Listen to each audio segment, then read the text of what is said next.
अस्सलाम वालेकुम दोस्तों, कैसे हैं आप सब। उम्मीद करता हूँ खैरियत से होंगे। मैं आपका दोस्त तोतालाल आज आपके लिए मैं फिर लेके आया हूँ एक बहुत ही खूबसूरत कहानी। तो जिन लोगों ने मेरा चैनल सब्सक्राइब नहीं किया वो जल्दी से मेरा चैनल सब्सक्राइब कर लें और बेल आइकन को भी प्रेस कर दें ताकि आने वाली हर लेटेस्ट अपडेट आपको टाइम से मिल सके। तो दोस्तों कहानी शुरू करते हैं। भालू मियाँ अक्सर ही लोमड़ी की चालाकियों का शिकार रहते थे। आज भी ऐसा ही हुआ। भी लोमड़ी ने इतला दी कि इधर झोंपड़ी में नए से आए हैं, इनके पास शहद के जार हैं, तुम्हारे तो मजे हो जाएंगे। वो बेचारा लालच में इस तरफ निकल गया जिस तरफ का लोमड़ी ने बताया था, लेकिन कुछ दूर जाकर इसे अंदाजा हुआ वो फिर इसकी चाल में आ गया है, क्योंकि दूर दूर तक किसी झोंपड़ी का नामो निशान तक न था। इसके पांव भी जख्मी हुए क्योंकि रास्ते में कांटे थे। आज इसको लोमड़ी पर बहुत गुस्सा आया। इसने इरादा किया कि अब वो इससे जरूर बदला लेगा।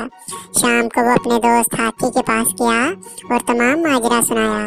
इसने भी मदद करने का वादा किया और मिलकर लोमड़ी को सजा देने का मंसूबा बनाया। जंगल में हर रोज किसी न किसी जानवर को बादशाह शेर के हुक्म के मुताबिक ड्यूटी देना होती थी और वो अपने मुकर्ररा दिन पहरा देता और अमनो अमान कायम रखता। वो दिन आ गया जिस दिन बी लोमड़ी की ड्यूटी थी। मंसूबे के मुताबिक भालू इसके पास गया और कहने लगा, बी लोमड़ी, वजीर उल्लू ने आपको जल्दी बुलाया है, आप हमारे साथ चलें। हाथी ने भी यही अल्फाज दोहराए और बताया कि बादशाह सलामत भी वही हैं। मेरी तो आज ड्यूटी है, मैं कैसे अपनी जगह छोड़कर जाऊं।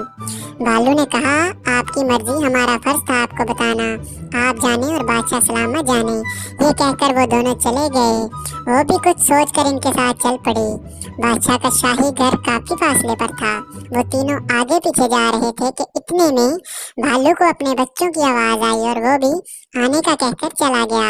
हाथी भी प्यास का बहाना करके दूसरी तरफ मुड़ गया। भी लोमड़ी भागती जा रही थी। इसको शेर की डार सुनाई दी। जब इसने गौर किया तो आवाज इसी तरफ से आ रही थी जिस तरफ से इसकी ड्यूटी थी। इसको सारी बात समझ में आ गई। वो बेवकूफ बन चुकी है, अब इसको सजा मिलनी थी। इससे पहले कि कोई इसे बुलाता वो खुद ही बादशाह के सामने पेश हो गई। अब इसकी कोई चालाकी काम नहीं आनी थी और ना इसकी बात का यकीन आना था। बादशाह शेर ने इसकी लापरवाही पर इसको सख्त अल्फाज में डांटा और सजा तजवीज़ की कि अब इसको पूरा एक माह ड्यूटी देना होगी। ये सुनकर बी लोमड़ी के होश उड़ गए। बादशाह के जाने के बाद भालू और हाथी दरख्त के पीछे से सामने आए और एक ज़बान होकर बोले, अब मजा आया कि दूसरों को तंग करने का अंजाम कितना बुरा होता है। तो दोस्तों कैसी लगी आपको मेरी ये कहानी।